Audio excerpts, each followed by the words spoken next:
আজ আমাদের নবান্ন। গ্রাম বাংলার এটি একটি অতি জনপ্রিয় উৎসবই বলা যেতে পারে। অগ্রহায়ণ মাসে গ্রাম বাংলার প্রায় প্রতি ঘরে ঘরে এই উৎসব পালন হয়।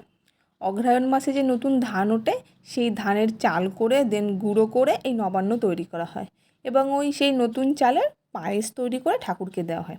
তো এই সমস্ত কিছু অনেক ভোরেই হয়ে গেছে, মানে ঠাকুরের জন্য কিছুটা নবান্ন করে পায়েস করে ঠাকুরকে দেওয়া হয়ে গেছে। যেহেতু সকালবেলা এত ফল বানানো সম্ভব হয়ে ওঠেনি, তাই অল্প করে করা হয়েছিল। এখন বসা হয়েছে সবাইকে প্রসাদ দেওয়ার জন্য বেশ খানিকটা করতে।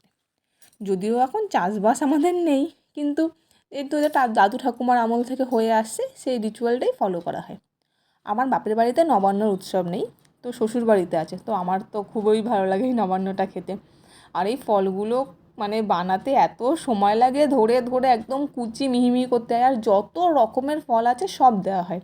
আর চালটাকে অনেকক্ষণ ভিজিয়ে তারপর ভালো করে পেস্ট করে নিয়েছিলাম, সাথে দুধ, দই, গুড়, সন্দেশ, নারকেল আর যা যা ফল তুমি দিতে চাও সমস্ত ফল কুচি করে মিশিয়ে দেওয়া হয়। আর আমি ওপর থেকে বেশ খানিকটা মাখা সন্দেশ দিয়েছিলাম। আমার তো দারুণ লাগে। তোমাদের কেমন লাগে?